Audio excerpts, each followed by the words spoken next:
mampukah Indonesia menjalankan rekomendasi dari FIFA dan apakah rekomendasi FIFA ini bisa memberikan dampak positif baik terhadap kompetisi Liga Indonesia dan juga klub peserta Liga Indonesia?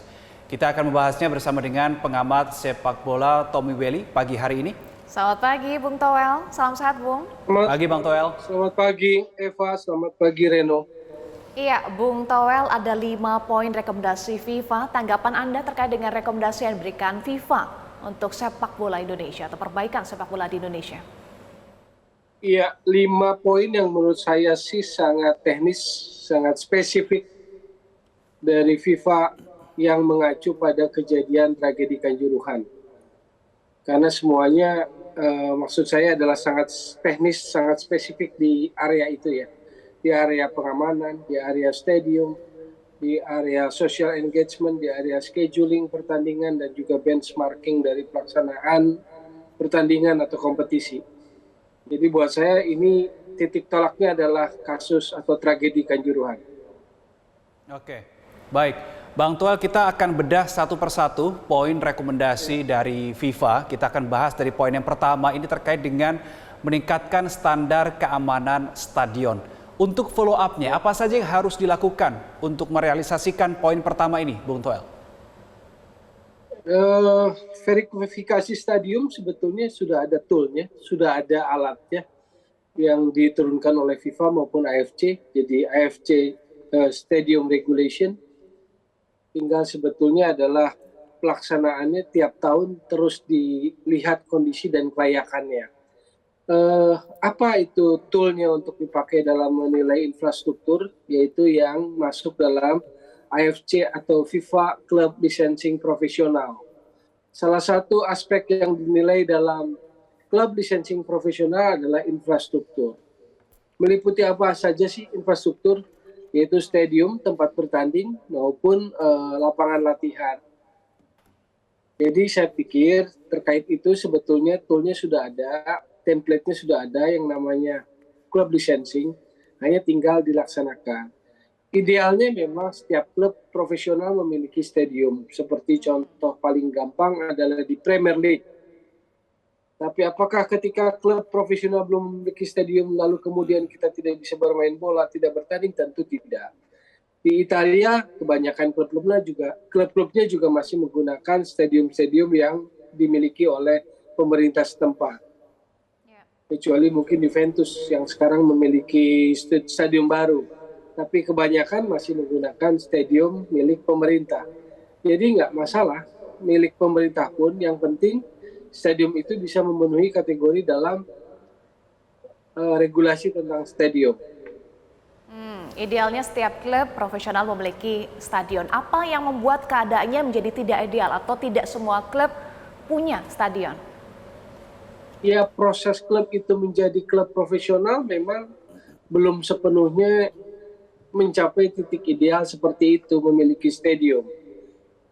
Katakanlah misalnya soal usia lah, kalau kita bicara dengan patokannya benchmarkingnya Premier League atau Barcelona atau Real Madrid yang usianya sudah lebih dari 1 abad.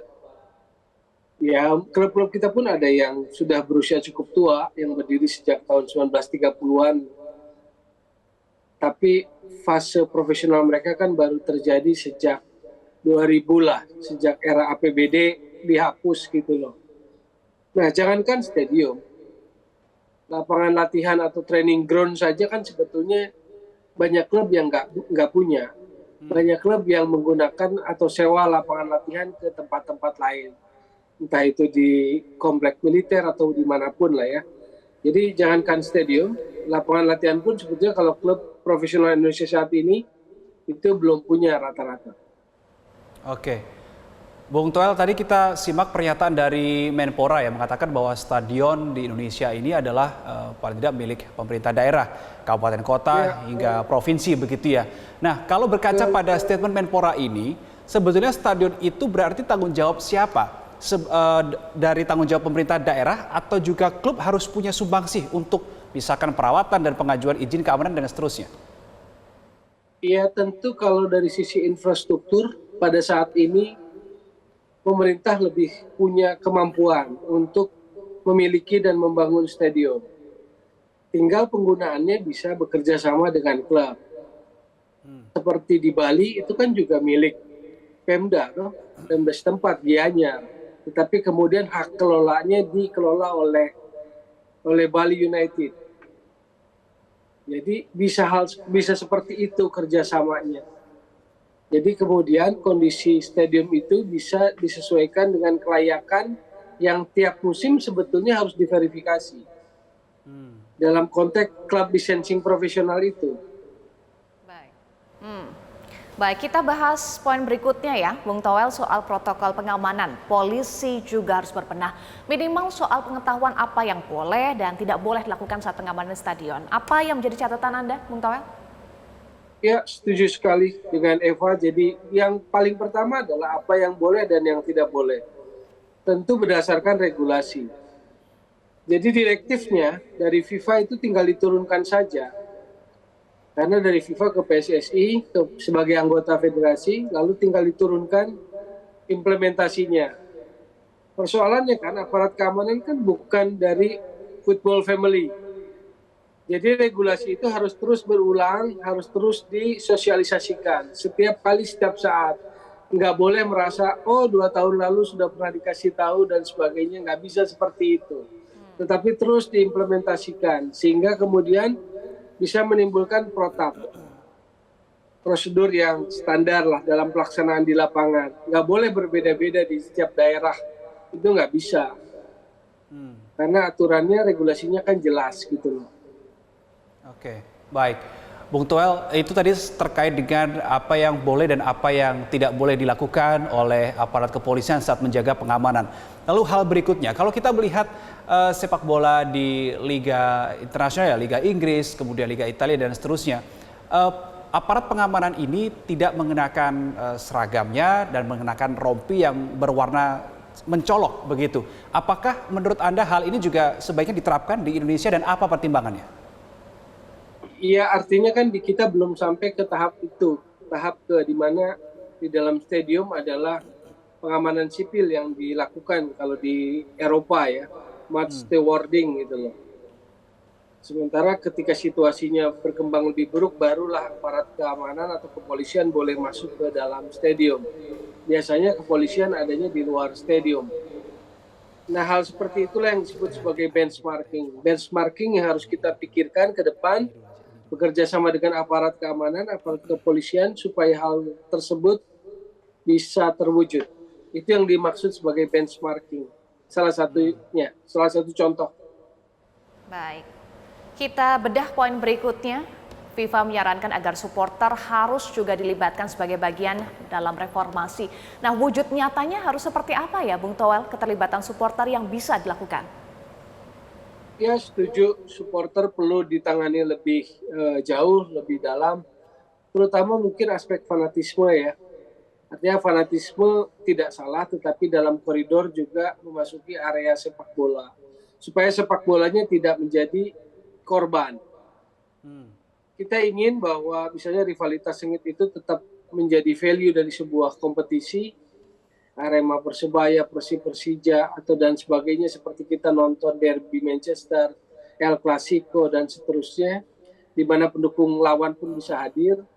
Berarti di sini kan harus ada edukasi tentang fanatisme, edukasi tentang aturan sepak bola, supaya mereka tidak jatuh dalam anarkis atau pelanggaran-pelanggaran yang korbannya sebetulnya adalah klubnya itu sendiri, menjadi pelanggaran disiplin kan.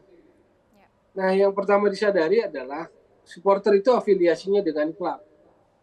Berarti kewajiban pertama sebetulnya adalah klub untuk sosialisasi, edukasi maupun komunikasi lah, merangkul supporter itu.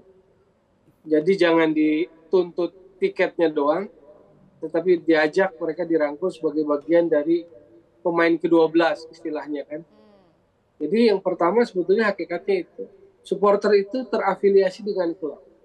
Karena dia bergabung atau sukarela memilih, saya Aremania, saya bonek dengan Persebaya, saya bobotoh dengan Persib. Jadi kewajiban pertama adalah klub. Oke, tanggung jawab klub ini kalau Anda lihat terhadap supporter yang seperti apa yang sebaiknya dilakukan selain mengajak duduk bersama, kemudian juga mengajak komunikasi, langkah lain seperti apa? Ya, saya pikir mereka harus mengerti aturan yang dilibatkan. Jadi selain mereka mengadakan ya pertemuan-pertemuan secara berkala, dimasukkanlah sedikit demi sedikit tentang regulasi pertandingan sehingga mereka paham. Kedua, eh, pentolan-pentolannya lah biasanya pemimpin supporternya itu ya dirangkul lah, mulai diajak bicara supaya mereka bisa menguasai juga rekan-rekan yang lain. Karena eranya kan berbeda sekarang ya. Perkembangan supporternya kan sekarang mulai lebih terorganisir, ada banyak kelompok-kelompok, jadi harus mulai dipahami. Tapi bukan berarti operator liga atau PSSI tidak punya tanggung jawab kepada supporter. Pada dasarnya PSSI dan LIB pun harus melakukan upaya-upaya merangkul supporter, edukasi supporter. Karena ujung-ujungnya kan adalah soal timnas, supporter tim nasional. Baik, Bung Toel, kalau kita berkaca dengan di luar negeri ya, supporter klub-klub di mancanegara punya saham, punya kartu, jadi ada sense of belonging-nya. Nah, apakah ini bisa diterapkan di Indonesia? Iya, harusnya bisa, tergantung policy owner-nya. Mau nggak owner klubnya seperti itu? Sebagai salah satu contoh yang punya saham sebetulnya kan di Bundesliga. Jadi Bundesliga memang menerapkan aturan bahwa kepemilikan saham itu harus melibatkan dari pihak member, sebetulnya disebutnya sebagai member. Jadi kalaupun dirinya supporter, dia kan harus jadi member gitu loh. Jadi 50+1 itu aturannya.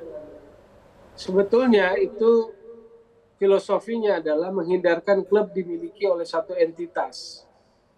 Tetapi juga di Bundesliga juga ada klub yang dimiliki oleh entitas perusahaan yang akarnya adalah perusahaan gitu.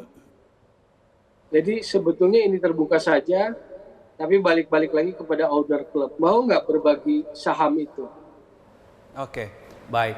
Dan juga masih di poin ketiga, Bung Toel, klub dan PSSI ini dihimbau, disarankan oleh FIFA untuk bisa membuat semacam database supporter begitu ya. Nah, database ini kalau menurut kacamata Anda memuat apa saja dan nantinya apa kegunaannya? Database tentu akan menjadi berguna bagi klub itu ya, karena itu juga bisa berarti sisi bisnis, ya, data yang bisa jadi digunakan oleh klub sebagai sisi bisnis dengan pihak para sponsor. Karena begitu detail mereka memiliki data tentang supporternya. Yang kedua soal pengamanan, ketika supporter terdata atau pembeli tiket lah yang masuk ke dalam stadium itu terdata, maka hal-hal yang terjadi di dalam stadium, misalnya pelanggaran-pelanggaran atau apapun, bisa terdeteksi sedemikian cepat karena ada datanya. Tetapi ini juga harus didukung dengan stadium dengan single seat, jangan stadium yang tribunnya tribun tembok beton rata begitu berdiri gitu kan. Tapi bagusnya adalah stadium dengan single seat, sehingga data dari pemilik tiket itu bisa diketahui. Kan begini, salah satu contohnya waktu Eric Cantona melakukan tendangan kungfu ke penonton yang di pinggir lapangan, kan bisa diketahui dengan jelas identitas penonton itu karena pembelian tiketnya terdata. Karena stadiumnya juga single seat, satu tiket untuk satu kursi, kan begitu. Jadi untuk aspek keamanannya pun ada. Hal lain soal jadwal pertandingan, Bung Toel, FIFA menyarankan agar kick-off maksimal dilakukan jam 5 sore. Setujukah Anda dengan himbauan FIFA ini dan sebetulnya apa sih perbedaannya kalau kick-off dilakukan pada sore hari dengan dilakukan pada malam hari? Sebetulnya nggak bisa serta-merta nih kalau yang poin ini. Masih perlu diskusi, perlu pendalaman. Dalam konteks industri sepak bola kita belum sama seperti di Eropa. Yang main di weekend, lalu semua pertandingan disiarkan secara live. Tapi kalau kita kan simultan ya. Jadi semua pertandingan itu coba dimainkan secara simultan, tapi kalau di Eropa kan paralel. Misalnya 10 pertandingan dalam satu pekan bisa dimainkan 5 di Sabtu, 5 di Minggu. Kalau di Indonesia sulit. Karena ingat, hak siar liga kita masih dibeli hanya di dalam negeri. Belum dibeli oleh pihak-pihak dari luar negeri. Artinya pengaturan jadwal ini tidak bisa serta-merta. Baik. Ada baiknya memang main sore dengan aspek keamanan karena beberapa stadium soal akses dan sebagainya, tetapi nggak bisa dipukul rata kalau menurut saya. Kuncinya dari kejadian tragedi Kanjuruhan adalah pengelolaan tata laksana pertandingan dengan benar. Jika aturan-aturannya diterapkan dengan benar, saya pikir aman. Jadi bukan semata-mata soal waktu atau jadwal malam hari. Ya, malam hari bisa menjadi faktor pemburuk di stadion-stadion yang aksesnya, situasinya kurang ideal gitu. Oke, baik. Bung Toel, singkat saja, tipis saja. Apakah Anda optimis sejumlah rekomendasi FIFA ini bisa dijalankan di Indonesia? Singkat saja, Bung Toel. Saya pikir memungkinkan terkait hal yang ini, tapi butuh waktu gitu. Butuh waktu soal stadium itu butuh waktu. Soal pengamanan sih bisa. Menurut saya sih butuh waktu saja. Dan konsisten nggak kita mau melaksanakannya. Oke. Baik, bisa, konsisten, dan butuh waktu. Kita dukung bersama ya. Terima kasih Bung Tommy Welly, Bung Toel, pengamat sepak bola sudah bergabung bersama kami. Salam sehat selalu, Bung Toel. Terima kasih.